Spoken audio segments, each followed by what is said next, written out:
आप देख रहे हैं वर्ल्ड पंजाबी टीवी। शुरुआत करेंगे आज के बुलेटिन मारा हरियाणा की मुख्य हेडलाइंस के साथ। यमुनानगर के साडोरा में आम आदमी पार्टी की रैली का आयोजन। सुनीता केजरीवाल और राज्यसभा सांसद डॉक्टर संदीप पाठक होंगे शामिल। रैली में आम आदमी पार्टी के वरिष्ठ नेता भी होंगे मौजूद। बदलाव जनसभा को करेंगे संबोधित। सरकार और एचसीएमएसए के बीच हुई वार्ता का निकला सकारात्मक परिणाम। सरकारी अस्पतालों के डॉक्टरों की हड़ताल हुई खत्म। एचसीएमएसए की ओर से हड़ताल खत्म करने का किया ऐलान।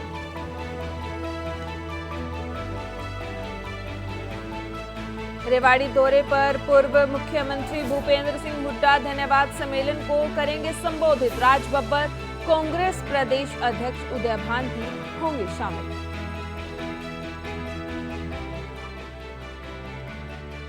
कुरुक्षेत्र में आवारा बेसहारा पशुओं से जल्द मिलेगी निजात। 29 जुलाई को खुलेगा टेंडर खुलने के बाद सड़कों से पशु उठाने की होगी कार्रवाई शुरू।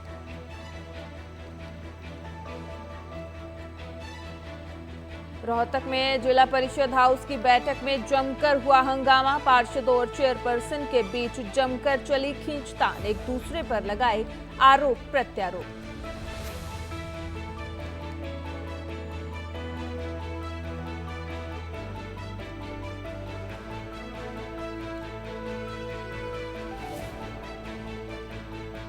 अब खबरें विस्तार से। यमुनानगर के साढौरा में आम आदमी पार्टी की रैली का आयोजन आज होगा। सुनीता केजरीवाल और सांसद डॉक्टर संदीप पाठक रैली में शामिल होंगे और इस दौरान आम आदमी पार्टी के वरिष्ठ नेता भी मौजूद रहेंगे। बदलाव जनसभा को भी संबोधित करेंगे। आपको बता दें कि आगामी विधानसभा चुनावों को लेकर एक तरफ जहां बीजेपी और कांग्रेस के बीच टक्कर दिखाई देगी, तो वहीं दूसरी तरफ आम आदमी पार्टी ने भी अपनी कमर कस ली है। तो ऐसे में चुनावों में अपनी जीत को लेकर आम आदमी पार्टी 15 दिनों में 45 बड़ी रैलियों का ऐलान किया था, जिसकी शुरुआत हिसार और सिरसा से हुई थी। आज रैली का दूसरा दिन है और आज यमुनानगर के साडौरा में रैली का आयोजन किया गया, जहां पर सुनीता केजरीवाल और सांसद डॉक्टर संदीप पाठक शामिल होंगे और आम आदमी पार्टी के वरिष्ठ नेता भी मौजूद रहेंगे। इस दौरान वे सभी बदलाव जनसभा को संबोधित करेंगे।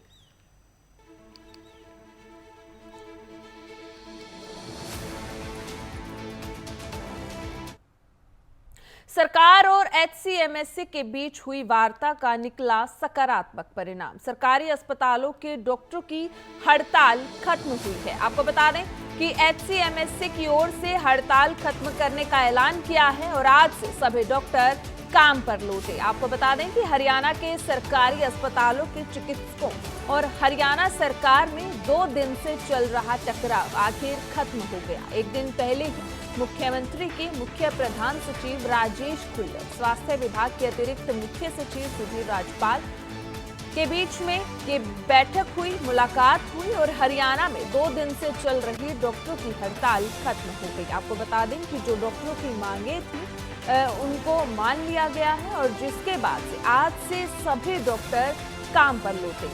Haryana civil medical services association के अध्यक्ष राजेश ख्यालिया ने बताया कि सीएम के अतिरिक्त प्रधान सचिव अमित अग्रवाल के साथ देर तक वार्ता हुई और इस वार्ता का सकारात्मक परिणाम निकल कर आया है और आज अस्पतालों में सभी डॉक्टर अपने अपने काम पर लौटे हैं। आपको बता दें कि हड़ताल के चलते जो दूर दराज से आए मरीज थे उनको काफी परेशानी हो रही थी। ओपीडी बंद थी, इमरजेंसी सेवाएं बंद थी, जिसकी वजह से जो मरीज हैं वो काफी परेशान थे। तो ऐसे में आज सरकार की तरफ से मांगों को मान लिया गया।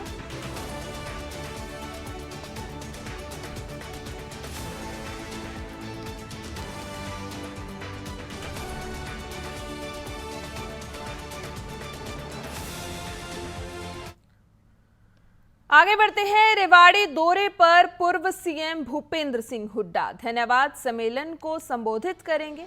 राजबब्बर कांग्रेस प्रदेश अध्यक्ष उदय भान भी शामिल होंगे। पूर्व मंत्री कैप्टन अजय यादव और विधायक चिरंजीव राव भी इस दौरान मौजूद रहेंगे। उनके बाद आपको बता दें, भूपेंद्र हुड्डा कार्यालय का रिबन काटकर भी उद्घाटन करेंगे और प्रकाश वाटिका में कार्यकर्ताओं से भी संवाद करेंगे। आपको बता दें, रेवाड़ी दौरे पर आज हरियाणा के पूर्व सीएम भूपेंद्र सिंह हुड्डा हैं और धन्यवाद सम्मेलन को संबोधित करेंगे।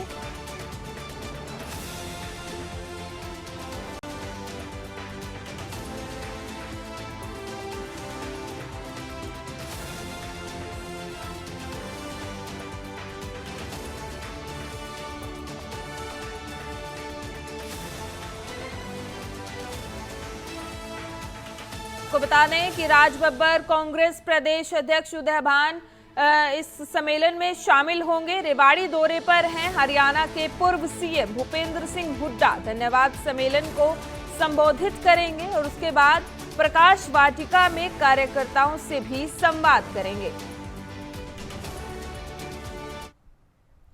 फरीदाबाद दौरे पर हैं हरियाणा के परिवहन मंत्री असीम गोयल। महिला आयोग द्वारा आयोजित कार्यक्रम में शिरकत करेंगे। बीजेपी के कार्यकर्ता के साथ बैठक करेंगे। आपको बता दें कि आगामी विधानसभा चुनावों को लेकर सभी पार्टियों ने कमर कस ली है और ऐसे में अपनी अपनी पार्टियों के कार्यकर्ताओं के साथ बैठक कर रही हैं और चुनाव पर चर्चा कर रही हैं। तो ऐसे में फरीदाबाद दौरे पर हरियाणा के परिवहन मंत्री असीम गोयल आज रहेंगे और महिला आयोग द्वारा आयोजित कार्यक्रम में वे शिरकत करेंगे और इस दौरान ही बीजेपी के कार्यकर्ताओं से भी बैठक करेंगे। आपको बता दें कि फरीदाबाद दौरे पर रहेंगे हरियाणा के परिवहन मंत्री असीम गोयल। महिला आयोग द्वारा आयोजित कार्यक्रम में भी शिरकत करेंगे और उसके बाद बीजेपी के कार्यकर्ताओं के साथ बैठकर भी बातचीत करेंगे। बैठक लेंगे कार्यकर्ताओं की, क्या कुछ आगामी विधानसभा चुनावों को लेकर भी चर्चा हो सकती है। और आपको बता दें कि फरीदाबाद दौरे पर रहेंगे हरियाणा परिवहन मंत्री असीम गोयल, जहां पर बीजेपी कार्यकर्ताओं के साथ बैठक करेंगे तो वही महिला आयोग द्वारा आयोजित कार्यक्रम में भी शिरकत करेंगे।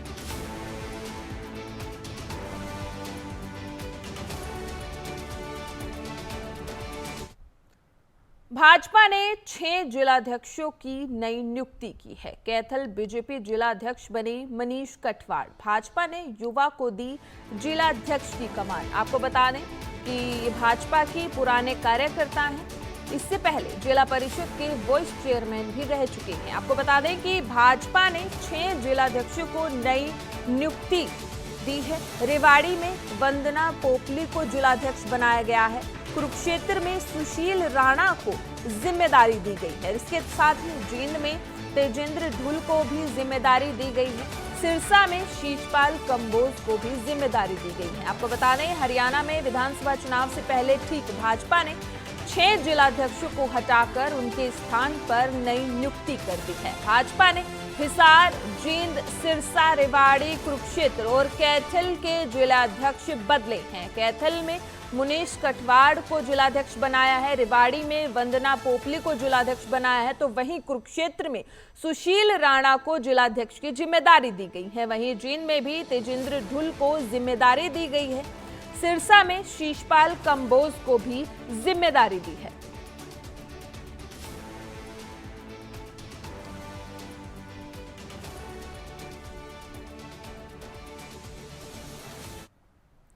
आगे बढ़ते हैं। रोहतक के विकास भवन में जिला परिषद के हाउस की हंगामेदार बैठक हुई, जिसमें पार्षदों और चेयरपर्सन के बीच जमकर खींचतान चली। इसी दौरान 2 महिला पार्षद भी आपस में भिड़ गए, जिनमें से एक ने दूसरी पर 20 लाख रुपए लेने का आरोप लगाया। वहीं दूसरी महिला पार्षद ने अभद्र शब्दों का प्रयोग किया, जिसके बाद महिला पार्षद रोते हुए जिला परिषद की बैठक से बाहर चली गई। वहीं चेयरपर्सन और वाइस चेयरपर्सन के बीच में भी काफी नोकझोंक देखने को मिली। आपको बता दें कि रोहतक में जिला परिषद हाउस की बैठक हुई।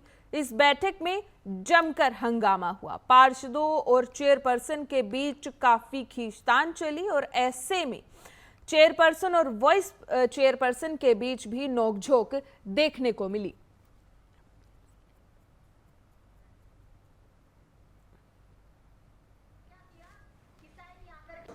नहीं, आज हमने अपने कामों की आवाज़ उठाई। अब तक तो चेयरमैन जैसे कह दिया, ऐसे हम कोरा कागज़ पर साइन मार के दे देते थे। ऐसा आना ही उनने भी साइन करनी चाहिए। जब हमने 2 साल उनके कहने से कागज़ में साइन करके दे दिए और 7 पार्षद ऐसे हैं जिनका एक ईंट भी नहीं रखी है और 2.25 करोड़ रुपये मैडम अकेली ले रही है, तो उनके काम रोके गए थे। इस कारण उनको दुख हुआ आज। उन्होंने जवाब दिया ना कि आप साइन नहीं कौन जवाब दे रहे हैं? कैसे साइन कर देंगे? मैडम के काम है सारे, और पार्षदों को काम नहीं चाहिए क्या? उनके काम नहीं थे उस मीटिंग में, इस कारण रोक दी।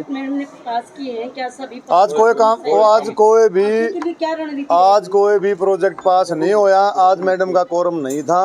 मैडम के पास 4 पार्षद थे, हमारे पास 9 पार्षद थे जो कि अपनी आवाज उठा रहे। आज की हमारे वर्क के काफ़ी सारे एजेंडे थे, जैसे जिसमें ZPDP भी थी हमारी, जो पिछले हमने प्रस्तावित काम कर रखे हैं, उनके एडमिन अप्रूवल के भी काम थे और नए कामों का भी हमारा एजेंडा था, और जितने भी हमारे पीछे के वर्क है उनकी डिटेल का भी हमने एजेंडा रखा था। तो हमारा यही रहेगा कि इस मीटिंग से जुड़ा हर कार्य हम जल्दी से जल्दी धरातल पे करवा सकें। आज हमारा 11 करोड़ का काम था जो आज हमने अपने जनता में देने का प्रस्ताव यहाँ पे पास किया है। तो जैसे ही ये काम हमारे सारे होंगे तो जल्द से जल्द कोड ऑफ कंडक्ट लगने से पहले मेरी ये कोशिश रहेगी कि धरातल पे ये जल्द से जल्द कार्य।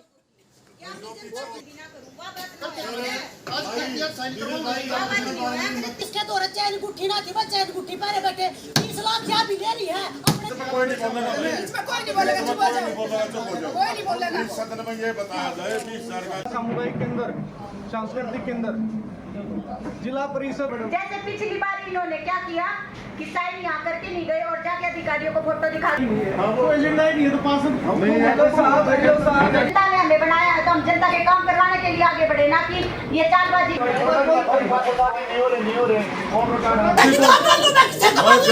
जब भी बोलूंगा मैं सिर्फ इस मौजूदा मीटिंग में साइन नहीं करके गए तो इस बात की क्या जवाब देंगे आप लोगों की? क्या जनता को बिना करूँ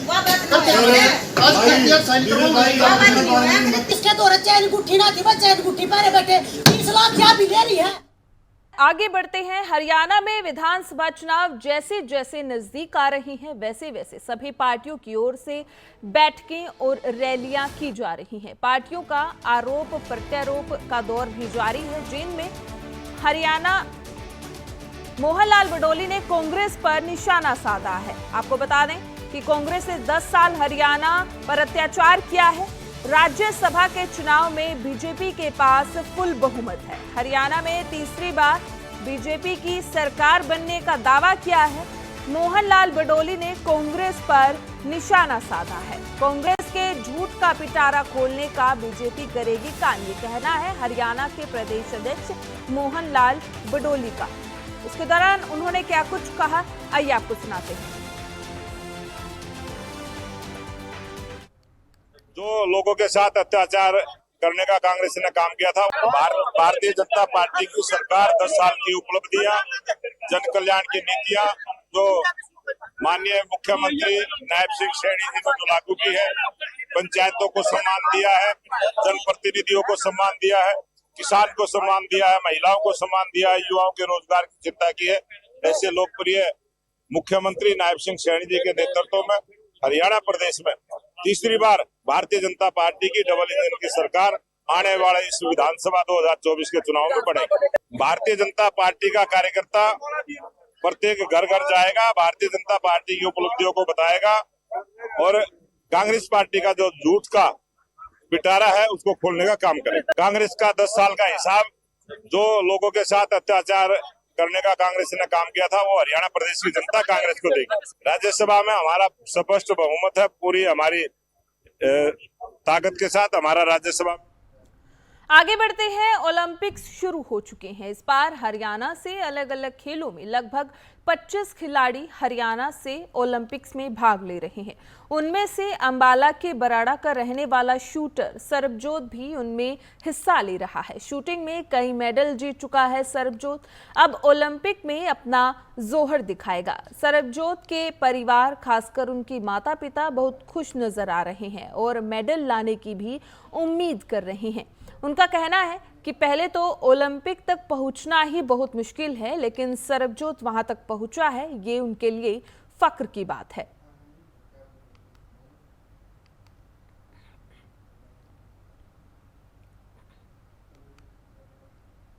नहीं, बिल्कुल वो हमारे ख्वाब को पूरा करेगा।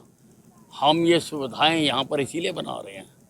वो जो शूटिंग रेंज से गया है वो भी मैंने ही बनवा कर दी थी, और मैं चाहता हूँ कि अंबाला के बच्चे ओलंपिक में जाकर वहाँ पर अंबाले का डंका बजाएं। सर जो बेटे ने शुरुआत करी थी जी, स्कूल बरब्बा की फिर पब्लिक स्कूल से शुरू करी थी जी कोचिंग जी। सर वहाँ चेयरमैन रण सिंह के कहने से ही उसको इसमें एडमिशन कराई थी इसकी सर, इस वक्त कोचिंग दवाई थी जी। तो सर वहाँ चला जी, ये लगभग 2-3 साल चला जी।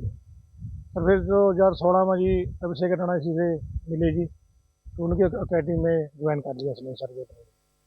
तो सर 2017 में इसका पहला मेडल आया जी, ब्रॉन्ज मेडल पुणे से जी। जो सर पहला मेडल था अकेडमी में अभिषेक राणा की जी। सर उसके बाद आया जी इसका 18 मेडल आया जी, चाइना पे 2 मेडल आए सर इसके। उसके बाद सर 2019 में जूनियर वर्ल्ड कप जीता इसने जी।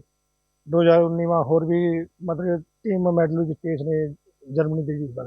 बेटे का नाम है सरबजोत सिंह।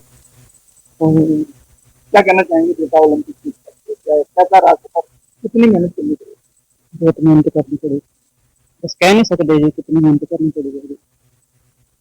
बहुत सपोर्ट है, सरकार की भी बहुत सपोर्ट है। कुरुक्षेत्र में आंगनवाड़ी वर्कर और हेल्पर यूनियन ने जिला प्रधान कलावती की अगुवाई में अपनी मांगों को लेकर लघु सचिवालय पर प्रदर्शन किया और जिला महिला एवं बाल कल्याण विभाग के अधीक्षक को अपनी मांगों को लेकर ज्ञापन सौंपा। इस दौरान उन्होंने सरकार को चेतावनी देते हुए कहा कि यदि उनकी मांगों की अनदेखी की गई तो आंगनवाड़ी कार्यकर्ता और हेल्पर सड़कों पर उतरने में भी गुरेज नहीं करेगी और बड़ा आंदोलन करने पर मजबूर होंगी।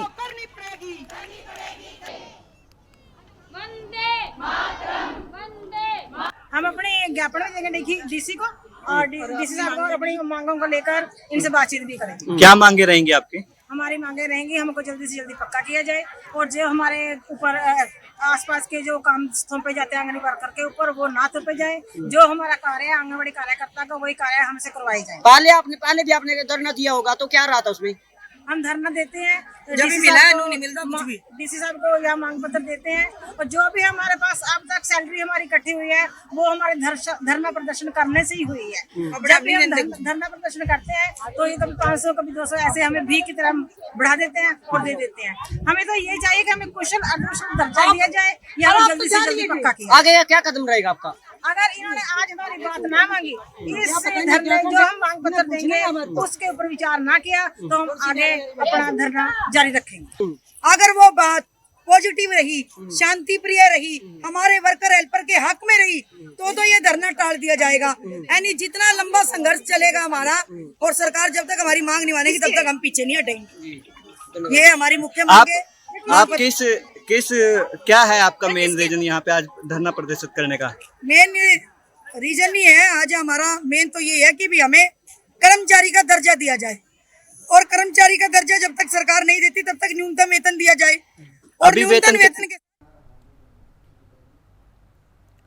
आगे बढ़ते हैं। पिछले कई महीनों से कुरुक्षेत्र के सभी सेक्टरों, गली मोहल्लों की सड़कों पर घूम रही आवारा बेसहारा पशुओं से अब शहर वासियों को जल्द ही निजात मिलने वाली है। नगर परिषद थानेसर द्वारा इन आवारा बेसहारा पशुओं को सड़कों से गौशाला एवं अन्य सुरक्षित स्थानों तक पहुंचाने का टेंडर निकाला गया था, जो 29 जुलाई को खुलने जा रहा है। ऐसे में इस टेंडर के खुलते ही सड़कों से इन पशुओं को हटाने का काम शुरू किया जाएगा। यानी पिछले कई महीनों से कुरुक्षेत्र वासियों के लिए सड़क हादसों, दुर्घटनाओं और परेशानियों का कारण बन चुके इन पशुओं से शहर वासियों को निजात मिलने वाली है।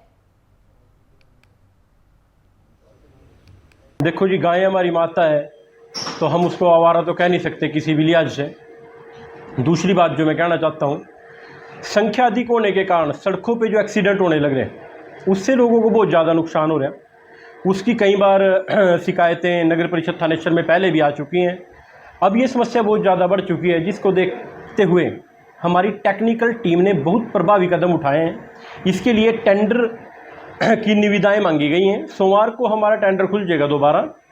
तो जैसे ही निविदाएं आती है इसमें टेंडर की और जो भी फर्म इसको लेती है उसके बाद तुरंत प्रभाव से हम इस समस्या का निदान करेंगे, ताकि आम लोगों को समस्या ना हो और रोड प्रभावित ना हो किसी प्रकार से भी। हमारी ड्यूटी है ये कि रोड किसी भी प्रकार से प्रभावित ना हो, उन पे आने वाली पशुओं की वजह से जो समस्याएं आ रही उनको हम दूर कर सकें। ये हमारी प्राथमिकता है और इसको हम जल्द ही इस समस्या का हम निदान करेंगे। देखो जी, धर्मनगरी कुरुक्षेत्र में वाल्मीकि चौक पर कार बुरी तरह से टकरा गई। कार चौक से टकराते ही सड़क के बीचों बीच पलट गई। हादसे में कार का अगला हिस्सा बुरी तरह से क्षतिग्रस्त हो गया। गनीमत रही कि किसी को कोई चोट नहीं लगी।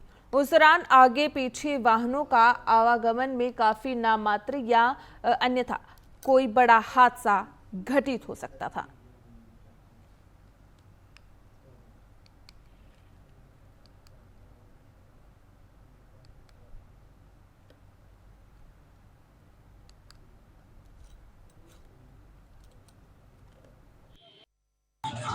एक्सीडेंट का है कि बाइक वाला मोटरसाइकिल वाला मेरे साथ साथ चल रहा था फैमिली, उसको एक चौक में जाने के चक्कर में मैं थोड़ा उधर को हो गया।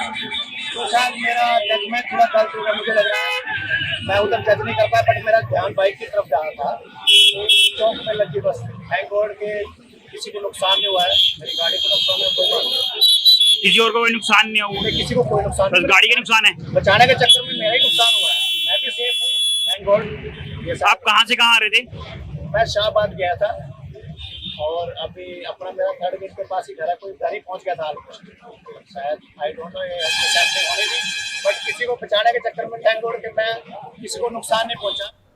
नू एडीसी प्रदीप सिंह मलिक की अध्यक्षता में जिला खाद्य एवं आपूर्ति विभाग की ओर से लघु सचिवालय के सभागार में भ्रष्टाचार एवं रिश्वत विषय पर कार्यशाला का आयोजन किया गया, जिसमें उन्होंने कहा कि सरकार का प्रयास है कि सभी सरकारी कार्य और योजनाओं का क्रियान्वयन पूरी पारदर्शिता और ईमानदारी के साथ हो तथा जनता के कार्यों को प्राथमिकता के आधार पर किया जाए। आपको बता दें कि नूह में भ्रष्टाचार और रिश्वत पर कार्यशाला का आयोजन किया गया। एडीसी प्रदीप सिंह मलिक की अध्यक्षता में इसका आयोजन किया गया। पारदर्शिता के साथ हो सरकारी कार्यों का क्रियान्वयन। मिनी सचिवालय नूह के जिला सभागार में एक मीटिंग या सेमिनार का आयोजन किया गया। इसमें हमारे फूड एंड सप्लाई डिपार्टमेंट की तरफ से ये सेमिनार का आयोजन किया गया था। इसमें जो भी स्टेक होल्डर्स हैं, जिसमें कि हमारे आड़ती हो गए, हमारे जो डिपो होल्डर्स हैं या फिर जो गैस एजेंसी के जो वेंडर्स हैं और बाकी सिटीजन्स, उन सभी को बुलाया गया था और उनको भ्रष्टाचार और उससे संबंधित जितनी भी एक्टिविटीज हैं उनके रिगार्डिंग अवेयर किया गया और उनसे ये अपील भी की गई कि वो इस तरीके की एक्टिविटीज से दूर रहें और लोगों में ज़्यादा से ज़्यादा जो है इसके बारे में अवेयरनेस फैलाएं और कोशिश करें कि जितनी भी ट्रांसपेरेंसी और पारदर्शिता के साथ जो काम किया जा सकता है उतनी पारदर्शिता वो। फिलहाल इस बुलेटिन में इतना ही। दीजिए मुझे इजाजत। धन्यवाद।